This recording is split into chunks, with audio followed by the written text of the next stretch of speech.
দুর্দান্ত ব্যাটিং করে দিল্লি ক্যাপিটালসকে হারিয়ে ম্যাচ শেষে মুস্তাফিজের বোলিং নিয়ে একই বলেছিলেন গুজরাট টাইটান্সের অধিনায়ক শুভমান গিল ও সাই সুদর্শন।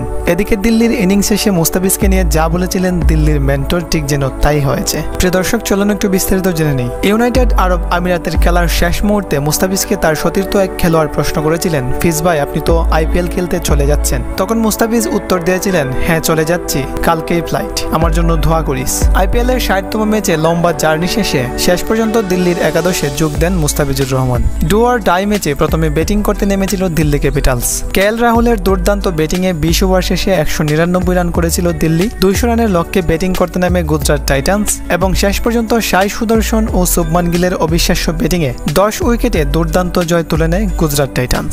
আর এদিকে দিল্লির একাদশে সুযোগ পেয়ে দুর্দান্ত বোলিং করেছিলেন মুস্তাফিজুর রহমান। সাই সুদর্শন এত আগ্রাসী ব্যাটিং করলেও মুস্তাফিজের বল তিনি অনেকটা বুঝে শুনেই খেলেছেন। শুভমান গিলও ফিজের বলে মারার সাহস পাননি। 3 ওভার বোলিং করার সুযোগ পেয়েছিলেন মুস্তাফিজ, আর 3 ওভারে নিজের জাত চেনালেন কাটার মাস্টার। 3 ওভারে মাত্র 24 রান দিয়ে এদিন দিল্লির সবচেয়ে কম খরচে বোলার ছিলেন মুস্তাফিজ।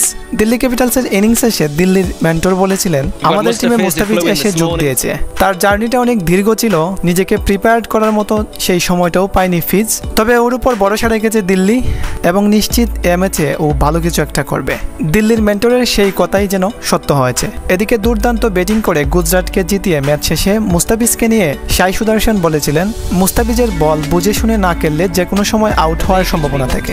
নিঃসন্দেহে সে খুবই ক্রিটিক্যাল একজন বোলার। শুধু সাই সুদর্শনই নয়, মুস্তাফিজের বোলিং এর প্রশংসা করেছিলেন গুজরাটের অধিনায়ক শুভমান গিল। ফিজকে নিয়ে গিল বলেছিলেন, মুস্তাফিজের বল যে বুঝে শুনে না খেলবে সে যে কোনো সময় আউট হয়ে যেতে পারে। প্রিয় দর্শক, আপনি যদি খেলা দেখে থাকেন তাহলে অবশ্যই লক্ষ্য করেছেন যে সাই সুদর্শন ও শুভমান গিল ফিজের বল মেরে খেলেননি, অনেকটা বুঝে শুনেই খেলেছেন।